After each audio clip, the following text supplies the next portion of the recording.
ಪ್ರಿಯ ವೀಕ್ಷಕರೇ, ನೋಡ್ತಾ ಇದ್ದೀರಾ ಟೇಲೇಶ್ವರಿ 27 ನ್ಯೂಸ್ ಕನ್ನಡ. ಬನ್ನಿ ಇವತ್ತಿನ ವಿಶೇಷ ಸ್ಟೋರಿ ಯಾರ್ದಾಗಿದೆ ನೋಡೋಣ. ಎಸ್ ಜಾನಕಿ ಅಮ್ಮನವ್ರ ಬಗ್ಗೆ ನಾವಿವತ್ತು ತಿಳ್ಕೊಳ್ಳೋಣ ಬನ್ನಿ. ಆಂಧ್ರ ಪ್ರದೇಶದ ಗುಂಟೂರ್ನ ರೇಪಲ್ಲೆ ತಾಲೂಕಿನ ಪಲ್ಲಪಟ್ಟದಲ್ಲಿ ಜನಿಸಿದವರಾಗಿದ್ರು. ತಂದೆ ಶ್ರೀ ರಾಮಮೂರ್ತಿ ಆಯುರ್ವೇದ ವೈದ್ಯ ಮತ್ತು ಶಿಕ್ಷಕರಾಗಿದ್ರು. ಬಾಲ್ಯವನ್ನ ಅಮ್ಮನವರು ಸಿರ್ಸಿಲದಲ್ಲಿ ಕಳೆದಿದ್ರು.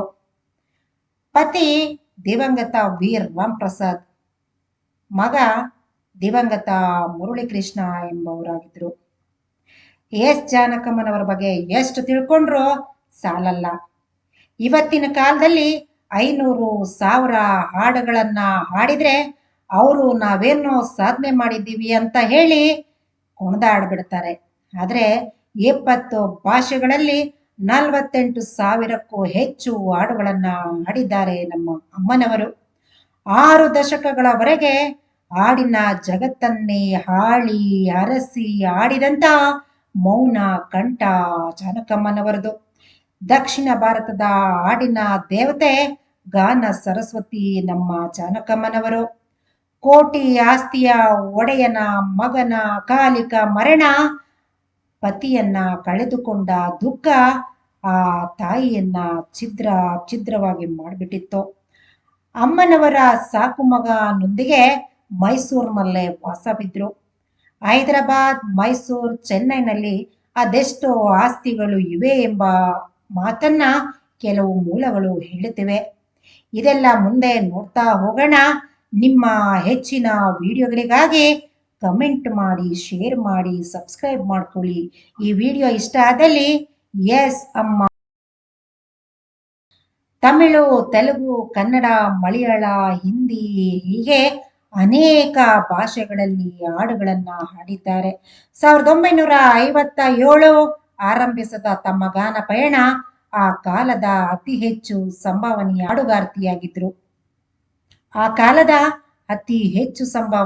ಹಾಡುಗಾರ್ತಿಯಾಗಿದ್ರು. ಒಂದು ದಿನಕ್ಕೆ 10-15 ಹಾಡುಗಳನ್ನ ಹಾಡ್ತಾ ಇದ್ರು. ಬರೀ ಹಾಡುಗಳನ್ನ ಮಾತ್ರವಲ್ಲದೆ ಅವರು ಆಡಿಯೋ ಕಂಪನಿಗಳ ಜೊತೆನೂ ಲಕ್ಷಾಂತರ ರೂಪಾಯಿಯ ಹಣದ ಗಳಿಕೆಯನ್ನ ಮಾಡ್ತಾ ಇದ್ರು. ದಿನಕ್ಕೆ 10-15 ಹಾಡುಗಳನ್ನ ಹಾಡುವ ಅಮ್ಮನವರು ಪ್ರೊಡ್ಯೂಸರ್ಗಳಿಂದ ಬ್ಯಾಗ್ಗಟ್ಲೆ ಹಣ ಬರ್ತಾ ಇತ್ತು ಆ ಕಾಲದಲ್ಲಿ ಅಂತ ಹೇಳಲಾಗ್ತಾ. ಒಂದು ಅಂದಾಜಿನ ಪ್ರಕಾರ ಒಂದಷ್ಟು ಬೆಲೆ ಬಾಳುವಂತಹ ಬಂಗಲೆಗಳು ಇದ್ದಾವೆ ಎಂದು ತಿಳಿದು ಬರುತ್ತೆ. ಆಗಿನ ಕಾಲದ ಅತಿ ಹೆಚ್ಚು ಸಂಭಾವನೆಯ ಗಾಯಕರಾಗಿದ್ರು ಅಮ್ಮನವರು. ಚೆನ್ನೈನ ಅತ್ಯಂತ ದುಬಾರಿ ಪ್ರದೇಶವಾದ ಟಿ ನಗರದಲ್ಲಿ ಅವರ ಬೃಹತ್ ಗಾತ್ರದ ಐಷಾರಾಮಿ ಬಂಗ್ಲೆ ಇದೆ ಅಂತ ಹೇಳಲಾಗತ್ತೆ. ಹೀಗೆ ಹೈದರಾಬಾದ್ನ ಜುಬಿಲಿಯಾ ಹಿಲ್ಸ್ನಲ್ಲೂ ಪ್ರದೇಶದಲ್ಲೂ ಕೂಡ ಕೋಟ್ಯಾಂತರ ರೂಪಾಯಿ ಬೆಲೆ ಬಾಳುವ ಆಸ್ತಿ ಇದೆ ಅಂತ ಹೇಳಲಾಗತ್ತೆ. ಅಮ್ಮನ ಹೃದಯ ಬಡಿತ ನಿಂತಿರಬಹುದು, ಆದ್ರೆ ಅವರ ಧ್ವನಿ ನಮ್ಮೊಂದಿಗೆ ಸದಾ ಇರುತ್ತೆ. ಇತ್ತೀಚೆಗೆ ಸಾರ್ವಜನಿಕವಾಗಿ ಹಾಡೋದನ್ನ ನಿಲ್ಲಿಸ್ಬಿಟ್ಟಿದ್ರು. ಶ್ರೀ ಕೃಷ್ಣನ ಪರಮ ಭಕ್ತರು ಅಮ್ಮನವರಾಗಿದ್ರು. ಗಾನ ಸರಸ್ವತಿಯ ಬದುಕಿನಲ್ಲಿ ಗಾನ ಸುಲಭವಾಗಿ ನಡೆಯುವಂತೆ ಮಾಡಿದ್ದು ಶ್ರೀ ಕೃಷ್ಣ ಆಗಿದ್ದ. ಸಾಕು ಮಗನೊಂದಿಗೆ ತನ್ನ ಕಾಲವನ್ನ ಕಳೆದ ಅಮ್ಮನವರು ಸುಮಾರು 2018ರಿಂದ 90ರಷ್ಟು ಭಾಗ ಕಾಲವನ್ನ ನಮ್ಮ ಮೈಸೂರಿನಲ್ಲೇ ಕಳೆದಿದ್ದು ನಮ್ಮ ಪುಣ್ಯ ಆಗ್ಬಿಡ್ತು. ಅಮ್ಮನಿಗೆ ದೈವಿಕ ಶಕ್ತಿ ಬಗ್ಗೆ ಅದೆಂತ ನಂಬಿಕೆ ಇತ್ತು ಅಂದ್ರೆ, ಅಮ್ಮನವರು ಕೆಲಸದವರು ಹೇಳೋ ಮಾತುಗಳ ಪ್ರಕಾರ ಅಮ್ಮನವರು ಗಾನ ಸರಸ್ವತಿ ಮಾತ್ರ ಅಲ್ಲದೆ ಅನ್ನಪೂರ್ಣೇಶ್ವರಿ, ತಾಳ್ಮೆಯ ದೈವ ಮೂರ್ತಿಯಾಗ್ಬಿಟ್ಟಿದ್ರು ಅಮ್ಮನವರು. ಮದುವೆಯ ನಂತರ ಹಾಡಲು ಪ್ರಾರಂಭಿಸಿದ್ರು ಅವರ ಪತಿ ವಿ ಮನೋಹರ್ ಪ್ರಸಾದ್. ಮದುವೆ ನಂತರ ಹಾಡಲು ಪ್ರಾರಂಭಿಸಿದ್ರು ಅವರ ಪತಿ ವಿ ರಾಮ್ ಪ್ರಸಾದ್. ತೋಟದಿಂದ ಶುರು ಮಾಡಿದಂತ ಅವರ ಪ್ರೀತಿ ಜಾನಕಮ್ಮನವ್ರನ್ನ ಸಿನಿಮಾ ಪಯಣಕ್ಕೆ ತಂದು ನಿಲ್ಲಿಸಿತ್ತು. ಅವರ ಮಾವ ಮೋನೋ ಆಕ್ಟರ್ ಆಗಿದ್ರು. ಮಾವನ ಮನೆಗೆ ಹೋದಾಗ ಅವರ ಮಾವನ ಜೋಬಿಂದ ಒಂದು ಫೋಟೋ ಬಿತ್ತು. ಅದನ್ನು ಮಾವನಿಗೆ ತಿಳಿಯದೆ ಕಳ್ತನ ಮಾಡಿ ಇಟ್ಕೊಂಡಿದ್ದೆ ಅಂತ ಒಂದು ಸಂದರ್ಶನದಲ್ಲಿ ಜಾನಕಮ್ಮನವರ ಹೇಳ್ಕೊಂಡ್ಬಿಟ್ಟಿದ್ರು. ಫೋಟೋದಲ್ಲಿದ್ದ ವ್ಯಕ್ತಿ ಹೈದರಾಬಾದ್ನಲ್ಲಿ ಒಂದಿನ ಮೀಟ್ ಆಗ್ಬಿಡ್ತಾರೆ. ಮಾವನವರು ಇವರನ್ನ ಪರಿಚಯ ಮಾಡಿಕೊಡ್ತಾರೆ, ಈತನ ಹೆಸರಾದಂತ ಹೇಳಿ ಅಂತ. ಅವತ್ತಿಂದ ಅವರ ಒಂದು ಪರಿಚಯ ಮುಂದೆ ಸಾಗ್ತಾ ಹೋಗುತ್ತೆ. ರಾಮ್ ಪ್ರಸಾದ್ ರವರಿಗೆ ಸಂಗೀತ ಅಂದ್ರೆ ಅದೆಷ್ಟು ಪ್ರೀತಿ ಅಂತ ಹೇಳಿದ್ರೆ ಅದು ಅವರ ಪ್ರಾಣವಾಗ್ಬಿಟ್ಟಿತ್ತು. ರಾಮ್ ಪ್ರಸಾದ್ ರವರು ಜಾನಕಮ್ಮನ ಹಾಡನ್ನ ಕೇಳಿಸ್ಕೊಂಡು ಹೇಳ್ತಾರೆ, ಈಕೆ ಹಾಡನ್ನ ಬರೀ ಮೋನೋ ಆಕ್ಟಿಂಗ್ಗೆ ಆಡ್ಸೋದು ಬೇಡ, ಈಕೆ ತುಂಬಾ ಎತ್ತರಕ್ಕೆ ಬೆಳಿತಾಳೆ, ಇವಳನ್ನ ಒಳ್ಳೆ ಒಂದು ಹಿನ್ನೆಲೆ ಗಾಯಕಿಯಾಗಿ ಮಾಡೋಣ ಅಂತ ಹೇಳ್ತಾರೆ. ಮೊದಲು ನಾವು ಪ್ರೀತಿ ಮಾಡ್ತಾ ಇರೋದು ಯಾರಿಗೂ ಗೊತ್ತಿರಲಿಲ್ಲ, ಆದ್ರೆ ಒಂದಿನ ಅದು ಎಲ್ರಿಗೂ ಗೊತ್ತಾಗುತ್ತೆ ಅಂತ ಅಮ್ಮನವರು ಕೆಲವೊಂದು ಸಂದರ್ಶನದಲ್ಲಿ ಹೇಳಿದ್ದಾರೆ. 1957ರಲ್ಲಿ ದಾಂಪತ್ಯ ಜೀವನಕ್ಕೆ ಕಾಲಿಡ್ತಾರೆ. 1957ರಲ್ಲಿ ಚಿತ್ರರಂಗದ ಹಿನ್ನೆಲೆ ಗಾಯಕರಾಗಿ ಪಾದಾರ್ಪಣೆ ಮಾಡಿದ್ರು. 6 ದಶಕಗಳಿಗೂ ಅಧಿಕ ಕಾಲ 48,000 ಹಾಡುಗಳನ್ನ ಹಾಡಿದ ಮಹಾ ಪುಣ್ಯ ದೇವತೆ ನಮ್ಮ ಗಾನ ಸರಸ್ವತಿ ಅಮ್ಮ ಜಾನಕಮ್ಮನವರು. ರಾಮ್ ಪ್ರಸಾದ್ ರವರು ಎಸ್ ಜಾನಕಿ ಅಮ್ಮನವರನ್ನ ದೊಡ್ಡ ಶಕ್ತಿಯಾಗಿ ಅಮ್ಮನವರು ನಂಬಿದ್ರು. ಒಂದ್ ಕಡೆ ಹೇಳ್ತಾರೆ, ನನ್ನ ಪತಿ ರಾಮ್ ಪ್ರಸಾದ್ ರವರ ಬೆಂಬಲ, ತ್ಯಾಗ, ನಿಷ್ಕಲ್ಮಶ ಪ್ರೀತಿ ನಾನು ಇಷ್ಟು ಎತ್ತರಕ್ಕೆ ಸಾಧನೆ ಮಾಡೋದಕ್ಕೆ ಆಯ್ತು ಅಂತ.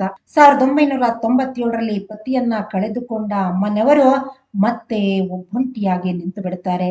ಪತಿಯ ನೆನಪಲ್ಲಿ ಗಾನ ಕೋಗಿಲೆ, ಗಾನ ಸರಸ್ವತಿ, ಸರಸ್ವತಿಯ ಪುತ್ರಿ, ಕನ್ನಡದಲ್ಲಿ ಹಾಡಿ ಕನ್ನಡ ಚಿತ್ರರಂಗವನ್ನ ಶ್ರೀಮಂತಗೊಳಿಸಿ ಕನ್ನಡ ಚಿತ್ರರಂಗದ ಪುತ್ರಿಯಾಗಿ ನಮ್ಮ ಮೈಸೂರಿನಲ್ಲಿ ಕೊನೆಯುಸರನ್ನ ಎಳೆದು ಬಿಟ್ರು.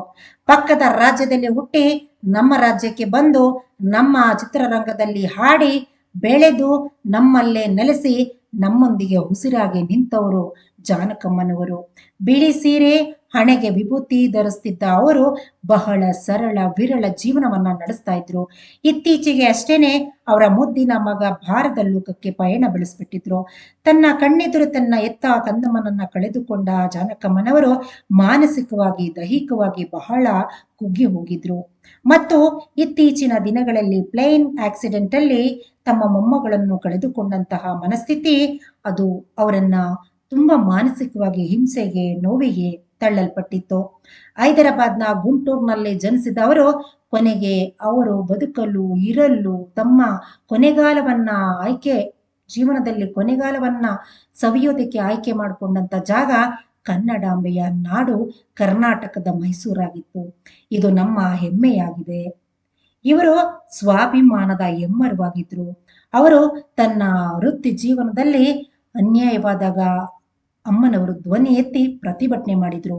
ಭಾರತ ಸರ್ಕಾರ ನೀಡಿದ ಪ್ರತಿಷ್ಠಿತ ಪದ್ಮ ವಿಭೂಷಣ ಪ್ರಶಸ್ತಿಯನ್ನೇ ಅತ್ಯಂತ ವಿನಮ್ರವಾಗಿ ತಿರಸ್ಕರಿಸಿದ ಧೀಮಂತ, ಶ್ರೀಮಂತ, ದಿಟ್ಟತನದ ಹೆಣ್ಣು ಮಗಳು ನಮ್ಮ ಜಾನಕಮ್ಮನವರು.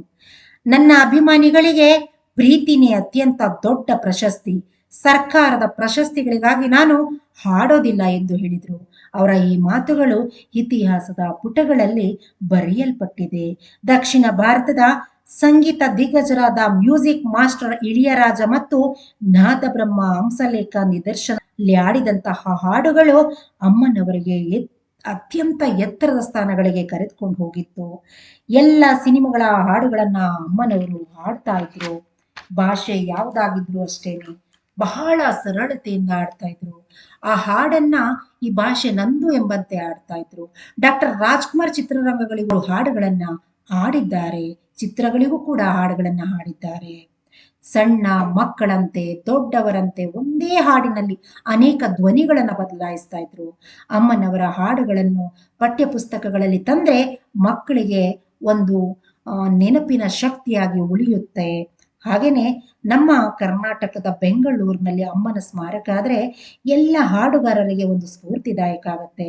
ಏನಂತೀರಾ ಸ್ನೇಹಿತರೆ? ಇದು ನಿಮಗೆ ಇಷ್ಟವಾದಲ್ಲಿ ಹೌದು ಎಂದು ಕಮೆಂಟ್ ಮಾಡಿ.